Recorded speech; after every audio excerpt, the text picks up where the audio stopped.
Welcome to the Beyond Barriers podcast. If you're an ambitious woman who wants to dominate your career, then you are in the right place.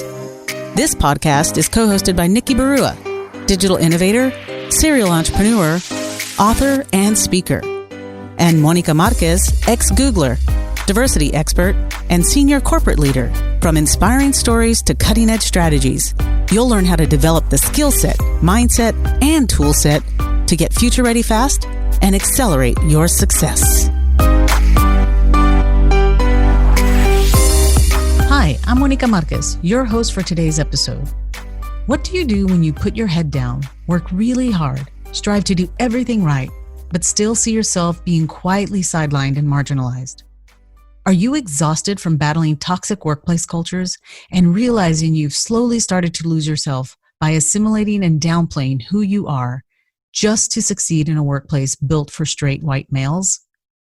Well, in today's episode, you'll meet Daisy Auger-Dominguez, who has made it her mission to make workplaces more equitable, compassionate, and inclusive.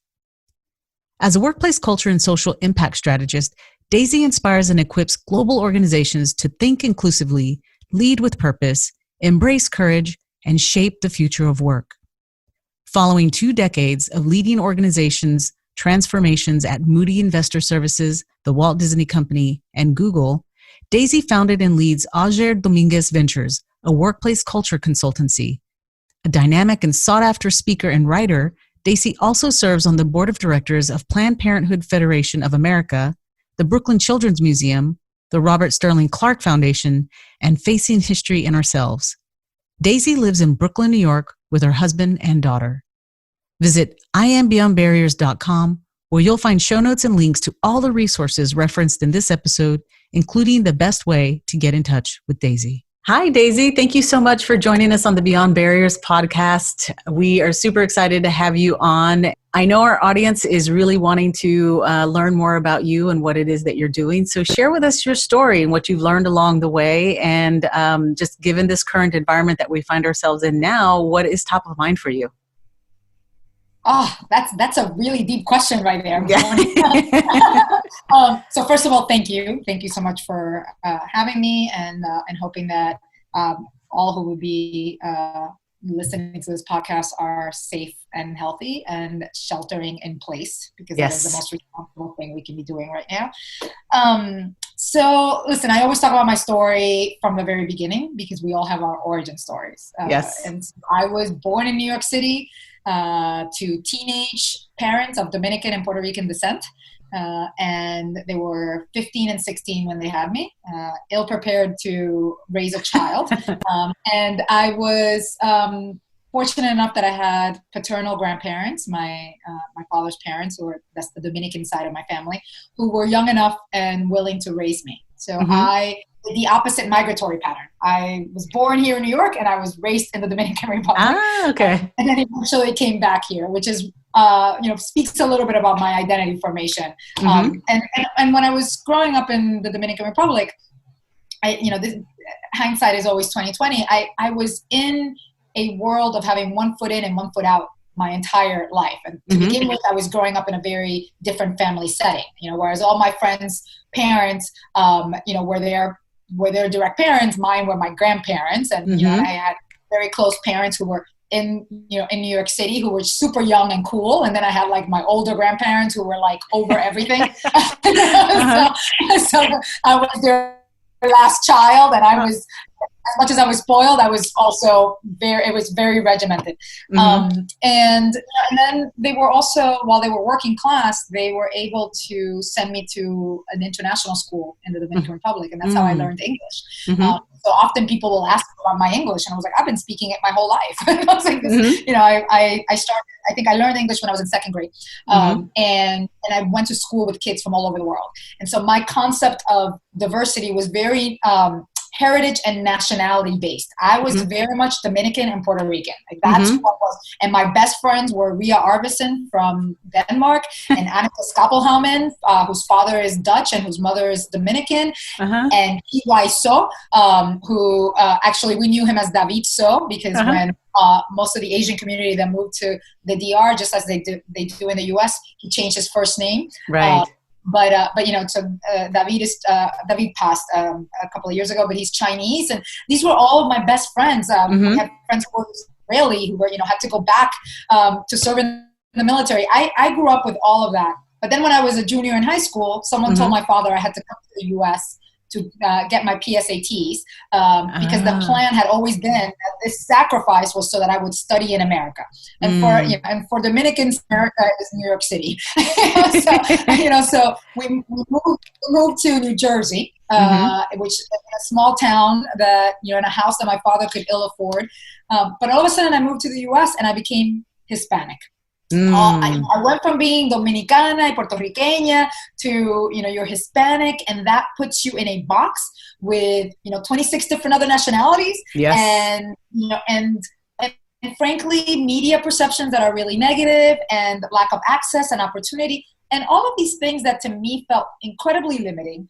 And I had grown up with the full breadth of the good, the bad, and the ugly. But for some reason, I was being placed in the ugly right away. That's all you will ever achieve. And I was in AP classes at school. I was in advanced English courses. People didn't know what to do with a foreigner, who spoke English so well.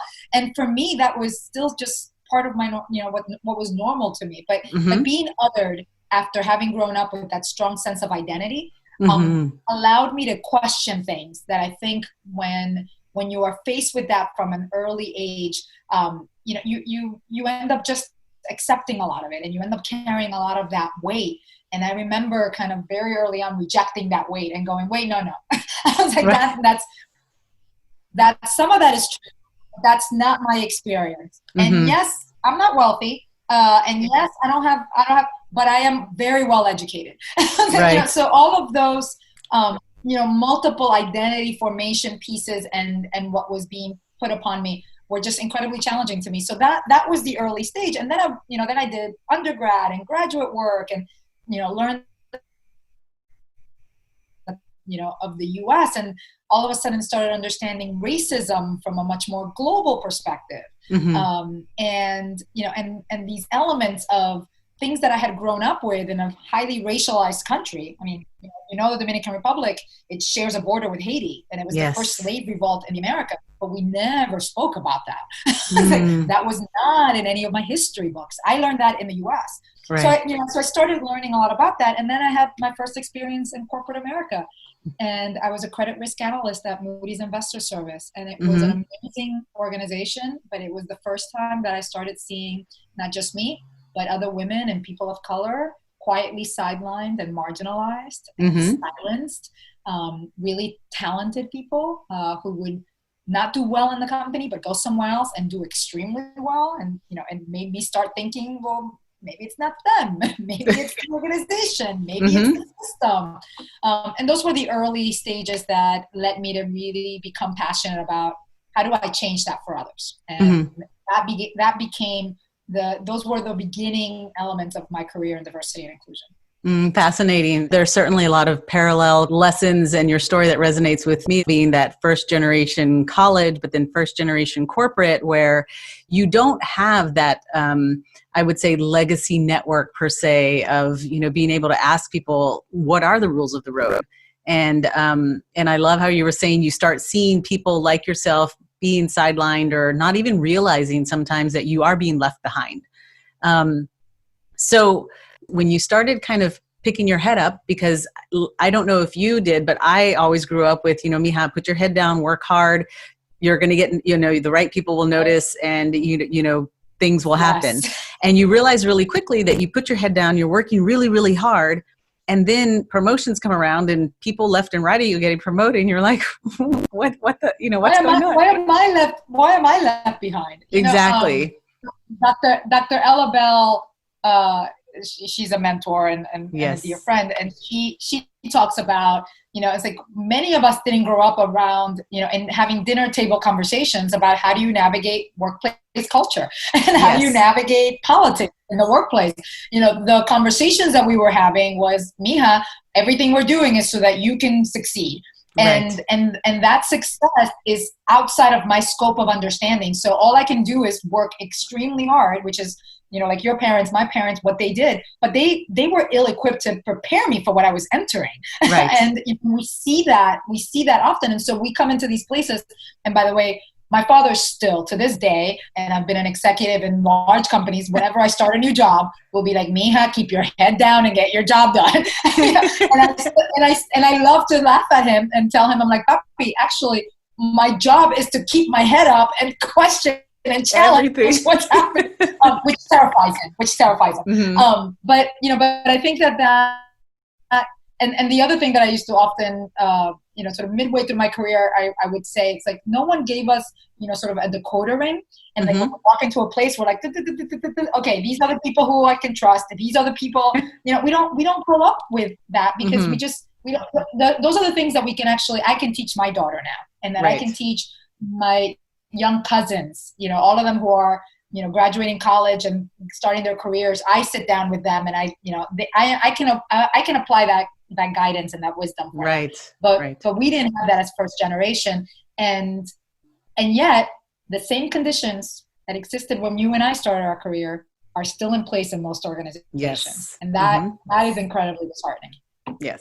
No, it is. And I mean, it's the systemic bias that still defines success in a very white male, I guess, framework or masculine framework, where then if women try to assimilate to that, then it also goes against the character and you get dinged for that. So it's like you double-edged sword. So white professionalism, right? Yes. Like there's a standard of white professionalism. And that the biases that are against, and you're right, for women, you're dinged if you're dinged if you're too soft and and too feminine, which is it's all about building community, which by the way we keep on lifting up as actually really great leadership skills, right? But then you're also dinged if you're too aggressive and too forward and exhibiting male, as what people would say are male traits. And so that double jeopardy, if you will, for women is real. And then when you add the element of race and ethnicity, that further pushes against, because then they don't even know where to place us or how to place us. Right. I had a coaching conversation with one of my clients today who wants to launch a women's initiative. And she was very excited. And she's a white woman who really is committed to this work. And she wanted to know what I thought. And I said, here's the thing. Research has shown and history has shown that every women's initiative that every company has started has benefited white women and not women of color. And so if you want to do this work well, I will say yes. Certainly focus on gender because that's a huge gap for your organization, and make sure that it is racially and ethnically representative.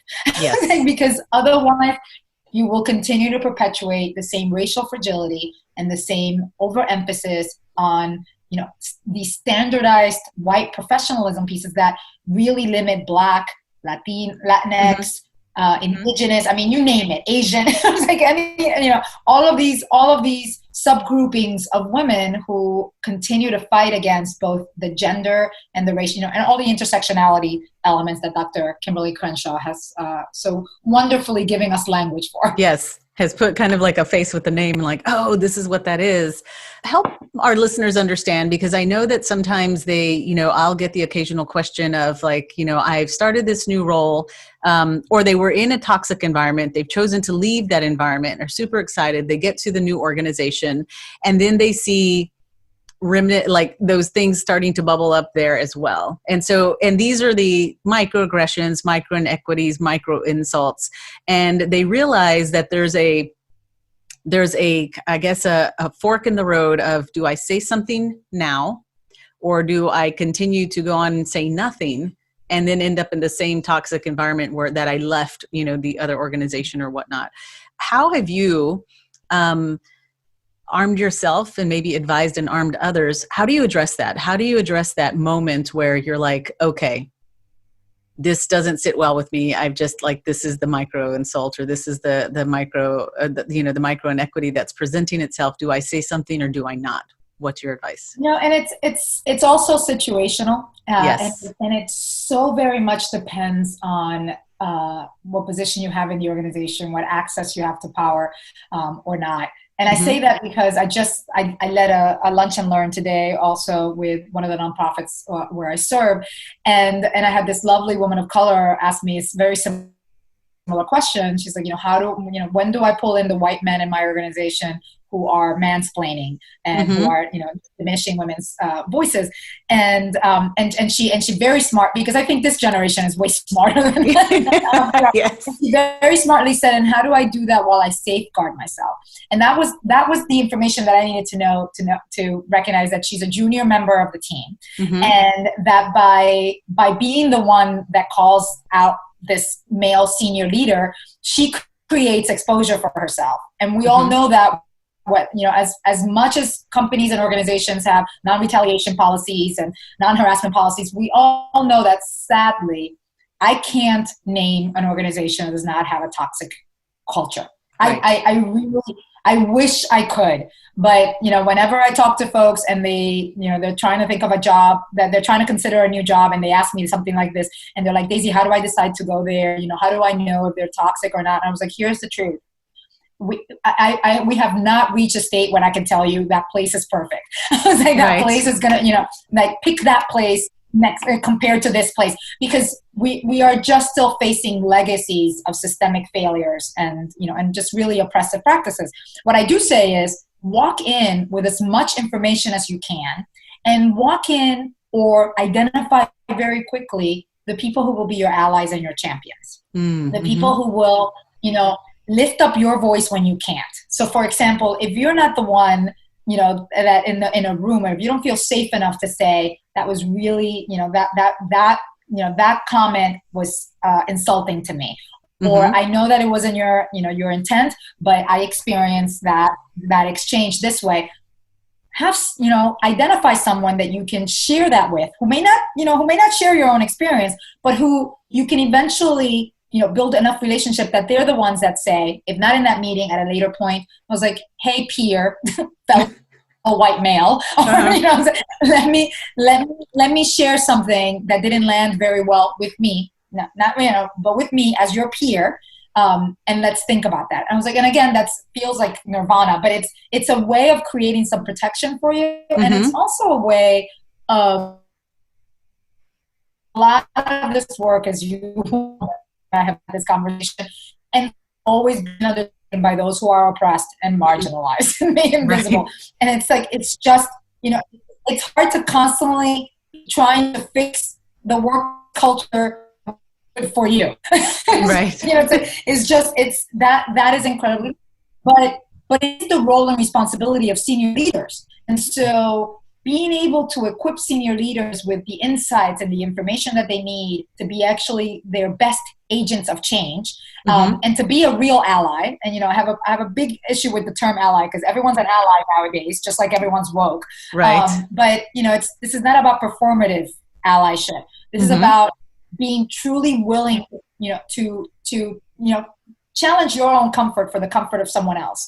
Put your comfort aside so that you can create comfort for someone else. That's what an ally does.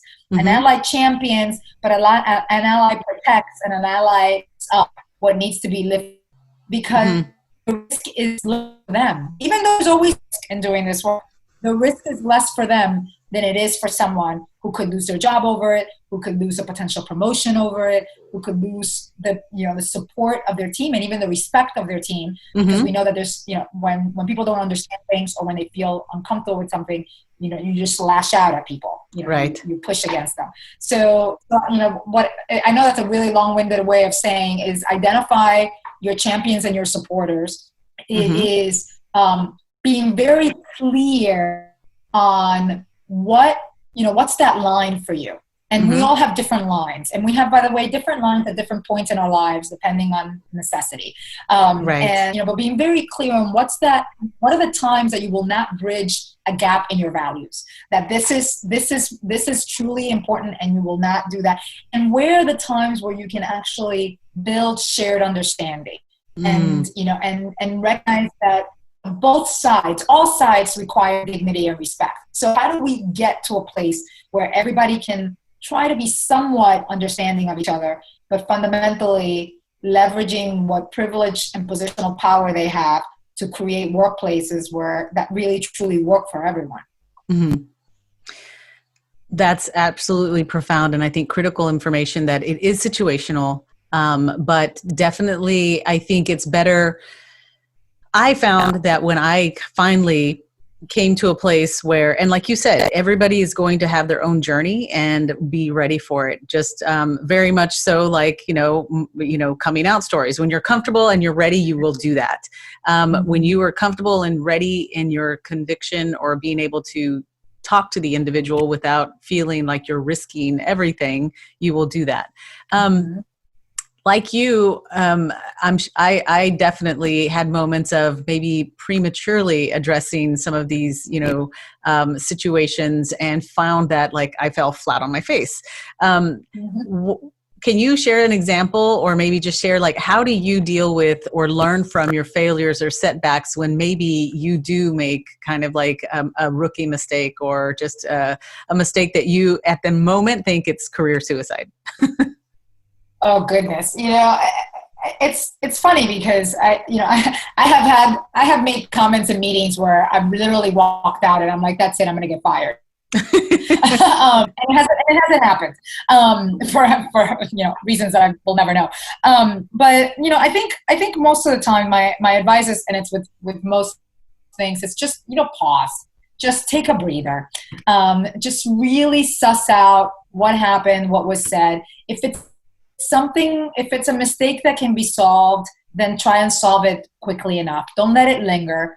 Don't go into these moments of like all of this, like I tend to go really deep in my head and like it's dark down there, just, like the things that are going on, I'm just like, oh my gosh, it's the worst. And then, when I'm finally able to lift myself out of them, I was like, oh, you know what? It wasn't really that bad. Or, in many cases, as is normal in corporate environments, people have their own sort of subcultures and sub-networks of information sharing. I was like, build your own sub-network and support, and and make sure that you have your spidey lens to, I call it the, we don't have hallways anymore now, sadly, in the time of COVID, but I call it, the hallway reputation that you have. Like, if you're worried that, the hallway reputation about you is really negative, and you just completely you just said something now that is going to totally destroy that for you, then who are the 2 to 3 people that you feel are influencers in the organization that you need to have their ear, so that whenever they're in the rooms that you don't get to be in, they're the ones that are saying great things about you.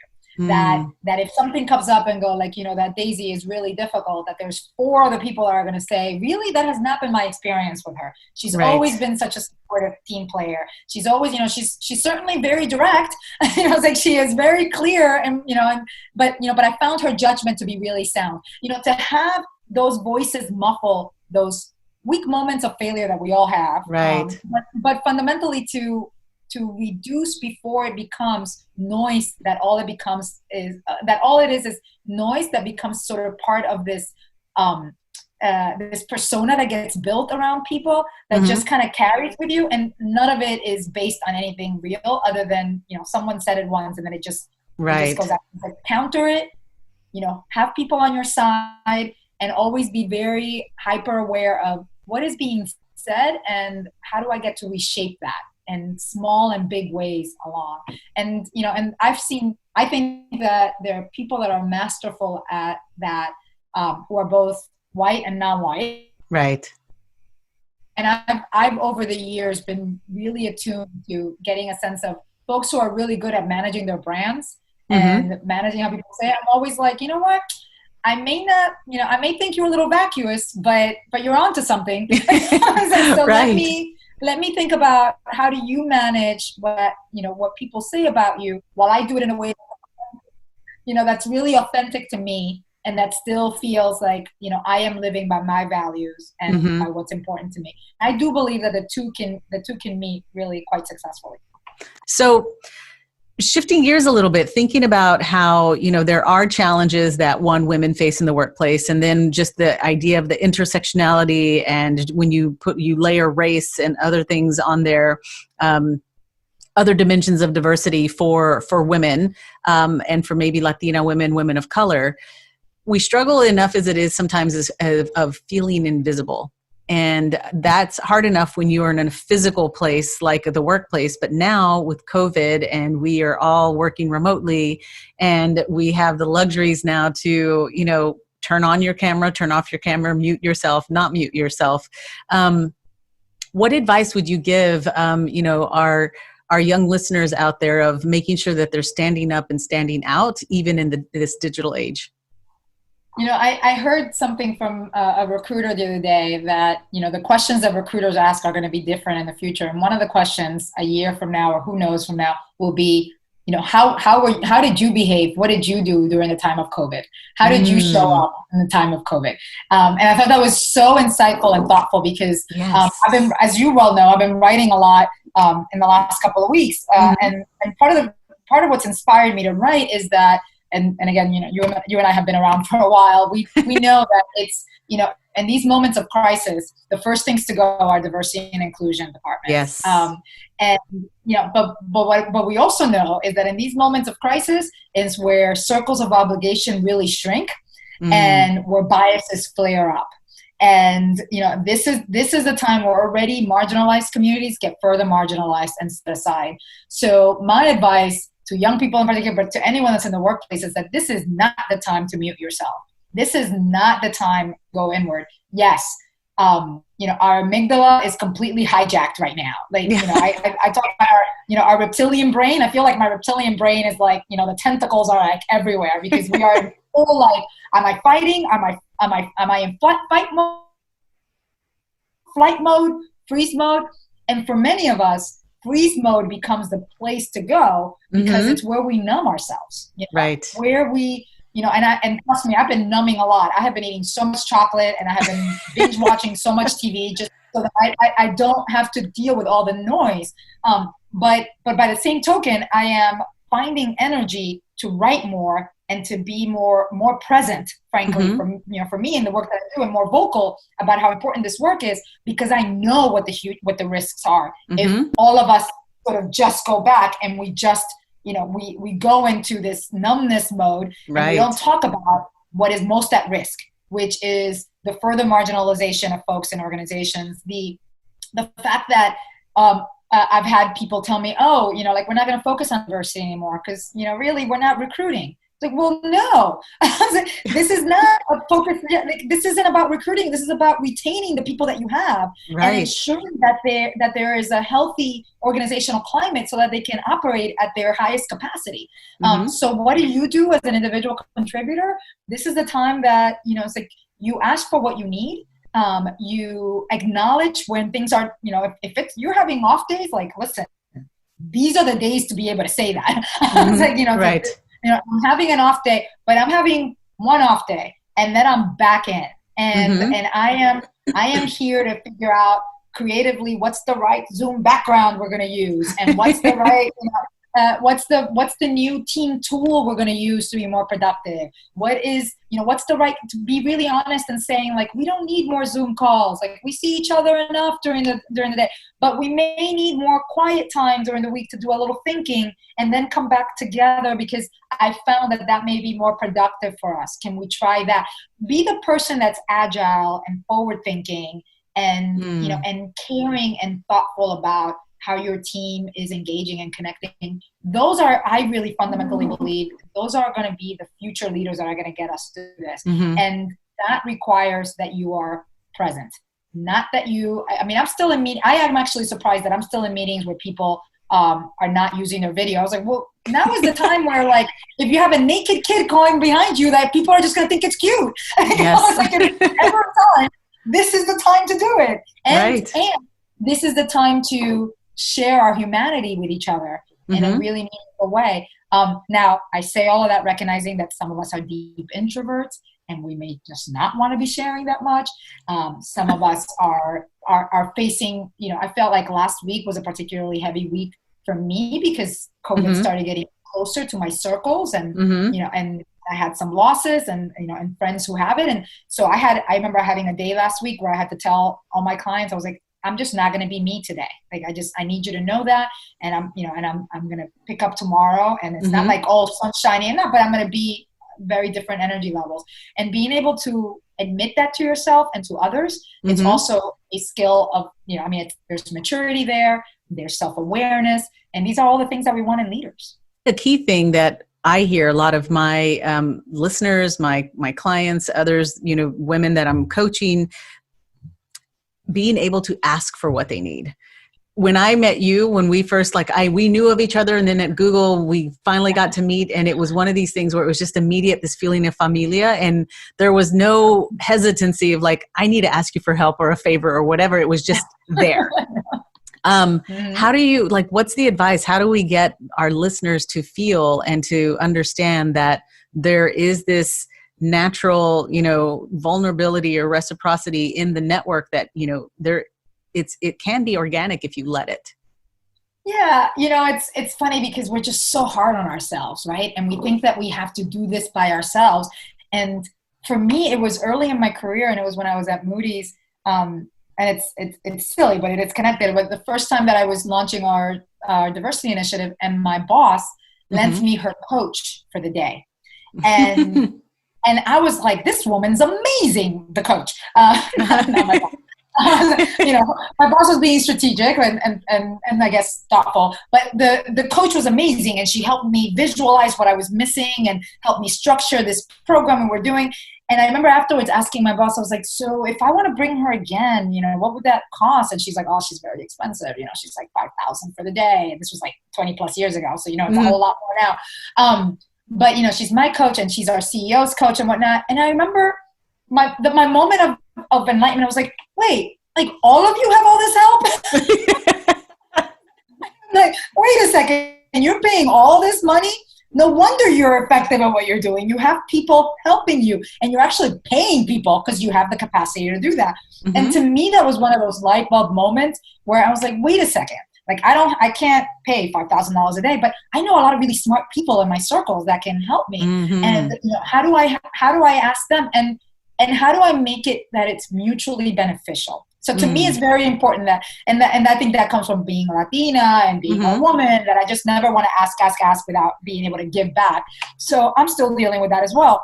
But it's about finding relationships that are mutually beneficial and enriching our lives with just a broad breadth of talents and skill sets and experiences. So I have friends and mentors and coaches that run the full gamut, that are incredibly diverse and weird, and in every space. And but for any question that I have, or any job opportunity I'm considering, I have 2 or 3 people who are vastly different from each other that I can tap into and ask for their feedback, their guidance, their support, their references.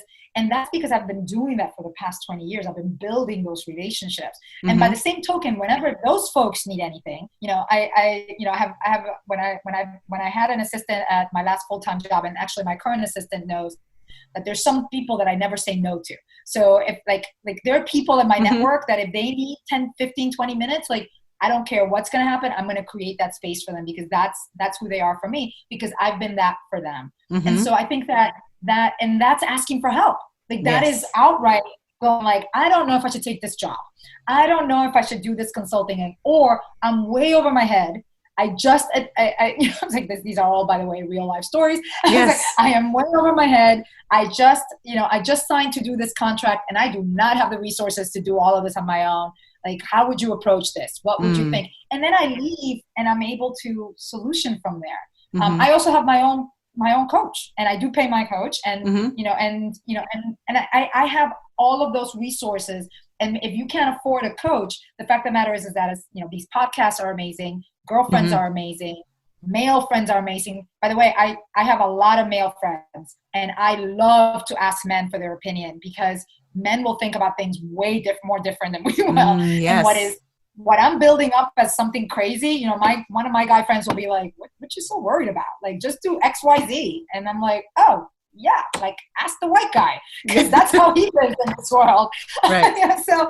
So I think that we worry that by asking, we are exposing ourselves, and that we are and that we're reducing our positioning in others' point of view. But for others, like, these are questions that they have themselves. They have, and especially if they're more senior than you, like, but also your peers and more junior than you, like, these are things that people are questioning. So when you put yourself and you sort of lean on your bravery and your courage and you just put yourself out there, like, you're reducing that gap of humanity that we build out of mostly fear and anxiety.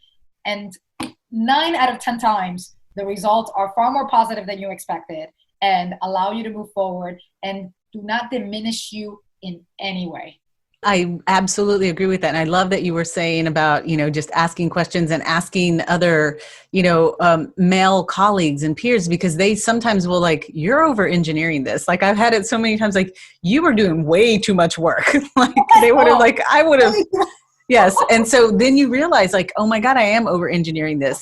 I'll never forget one of my, still mentors this day telling me, and you probably know Lance Laverne, he was like, listen, if you're not asking me questions, he's like, that's when I'm going to worry. The more questions you ask, the more kind of like it gives me, it kind of gives me peace of mind that you're thinking about these things. Yes. So that's when I realized, like, oh, like, asking questions is almost thinking out loud and getting them to understand that, like, you are thinking this and you may not have the answer, but you'll get them. So I totally agree that a lot of people feel like asking for help or asking questions diminishes who they are, but instead it could have the opposite effect, especially when you may have senior leaders or people questioning, like, does she know what she's doing? She's not asking for any help.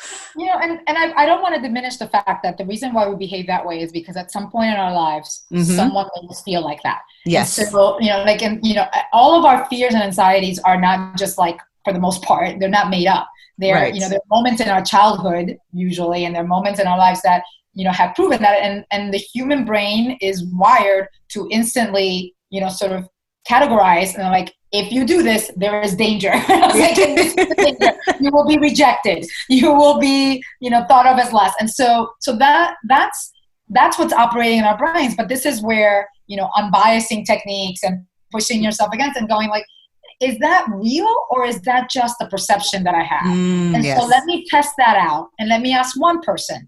And again, I just feel like this has happened to me often, where I build up all these things in my head, and then I just pause and I use, the skills that we've learned as D&I practitioners, and I'm like, okay, what data do I have to prove that that's going to happen? It's like, what data am I using, to count this? And I was like, and what can I test out that's going to be different? So let me call one person. And this happened to me very recently. And I called one person. I was just like, so I'm thinking this, and, and this is very confidential and whatever. And he was like, yeah, okay, great. So here's what you're going to do, and blah, blah, blah. And all of a sudden, I was like, I literally could feel my heart lighten. It's like, yes. Oh, like, why was I being so hard on myself and frankly blocking myself from doing what I needed to do? All I needed was to ask, this person, who may not have been the right person, but he was the right person at that time, who just cleared everything for me and also took a lot of the shame and guilt away from me. I think the fantastic question that you pointed out that you ask yourself is this real? And what is the data that I can prove, like, this will happen or has happened? And what is the likelihood that it'll happen again now that I can forecast or know how to maybe navigate around it? So the question of, is this real? And I think that's what a lot of us, when we have our own self-limiting beliefs, of being able to poke holes in that and saying, is this real? And weighing the upside and the downside and saying, okay, can I live with the downside? And if I can, well, then just move forward. I love that. One thing that I really want to touch on, you talked about coaching and coaches. And, sometimes I have these conversations with individuals who are considering coaching, but they see coaching in a negative light, that they're getting coaching to fix something. And I try to dispel that. But what is your advice, or how would you describe coaching for you or for anybody? I hadn't thought about this until very recently, and I was going to say, I'm embarrassed to say that, but it's the truth. If you've ever, I played sports when I was in school, but not that much. But it was like everyone that I know has ever played sports loves their coaches. Right. And what does a coach do? A coach like helps you make sense of things. A coach motivates you. A coach sets paths for you. A coach clarifies for you. That's what a a corporate coach does for you. Mm-hmm. Coach, that's what I both get from my coaches and what I offer my teams. I remember again and this is early in my career, which is when I learned it, when I had that coach that day, and I was like, oh, I thought you only got coaches when like it's like remedial training here, like it's when something has to be fixed. And then I realized I was like, oh no, like this entire day, this coach just helped me amplify what I was already thinking, clarify, organize, structure, and take it to a level that it would have taken me weeks to get to. I was able to, simply do it in one day with this leader. So who doesn't want to be more efficient, more effective, more clear on what they want to do, and and have more confidence about their ability to do that? To me, those are all the things that a coach helps you see, and that pushes you.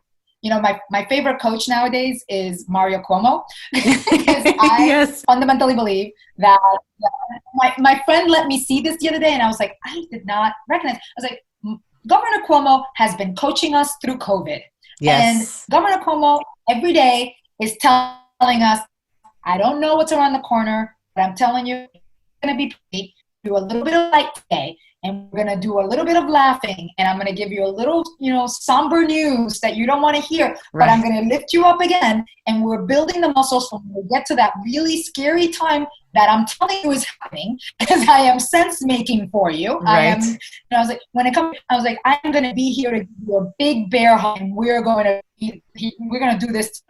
He is being the ultimate coach that we could need. The analogy you used of sports, or thinking about all of these famous athletes, right? They all have their coaches, and you see them even switching coaches where they're just looking for that coach who's helping them for that like 2 millimeter change, right? Just, I need to shift something 2 millimeters, and they're getting the coaches, and it's taking them from athlete to Olympian, right? And I think that's what I really hope that our listeners take away, is that there is no shame in coach. I don't know where the shame started coming from in coaching, where they felt like it was some remedial thing or something's having to be fixed. And ideally, seeking out coaches, like you said, is just going to help them gain more clarity, be more efficient, and be able to forecast and be more agile. And, just having that coach in your back pocket is sometimes the superpower, that super weapon that you have to kind of just get to the next level. Closing with our final question is that, what are your words of advice in this, current environment? What would be that one success kind of habit that you can teach or tell our listeners to do so that they can keep the momentum and moving forward? Oh goodness, that's a tough question. I think in these moments of such deep uncertainty, ambiguity, and real pain and loss across many levels, I think it's it's being able to lean on calm and empathy and the connection, and being an integrator of information in a thoughtful way. We're getting so much information in so many different ways. But being able to integrate information that allows you to make really well-informed decisions and improve your performance and improve the performance of others. Right. I think that being focusing on that allows you to think forward and to shift your agility. We're all having to shift everything right now. But if we focus on, how do we remain calm in the, uncalmest of days? How do we remain focused in the muddiest of days in our lives? How do we remain connected at a time when we are being physically distanced? And how do we continue to think about, where and how do I lean on information to make more informed decisions? I hope, and I'm trying to lean on that to get us through not just what's around the corner now, but well into the future. That's fantastic. I loved what you said about synthesizing information to make informed decisions, because there's so much clutter and noise out there. And knowing that if it's confusing you, it's probably confusing others close to you and around you. And how can you kind of integrate that information so that everybody feels like, okay, I have some clarity and we can move forward. I think that's fantastic. The one thing that we can rely on is familia, your community, and and like you said, the calmness and just being authentic to yourself and asking for what you need. So Daisy, thank you so much. It has been, as usual, inspiring and so much of a joyful pleasure having conversations with you. So thank you so much. I know that our listeners are probably going to be itching to know how they can stay connected with you or get connected with you. So if you can share with them the best way for them to be in contact, that would be awesome. Oh, well, thank you so much for having me. Always love to any opportunity to chat with you. Folks can reach out to me on Twitter. It's Daisy AD. I'm on LinkedIn. Really long name, Daisy Auger-Dominguez, AUGER-Dominguez. And then on Instagram as well. I am on all the social media platforms under my full name. And if I can ever help anyone, I'm happy to. I think like you said, community and familia is what's going to get us through this. And I always try my very best to be of service to others, because I am where I am because many others have been of service to me. So I'm glad to reciprocate. Fantastic. Thanks, Daisy. Thank you. Thanks for listening. There are thousands of podcasts out there, and we are so grateful that you've chosen to listen to ours. Visit IamBeyondBarriers.com, where you'll find show notes and links to all the resources referenced in this episode. And be sure to take the quiz on the website. Your score will tell you where you are, what helps you gain momentum, and what holds you back. You'll also get a free guide with cutting-edge career strategies. We'd also love to hear from you. Share your comments and topic suggestions on IamBeyondBarriers.com, and we'll be sure to address them in future episodes. If you enjoyed our show today, please subscribe and rate the podcast, or just tell a friend about it. See you next episode.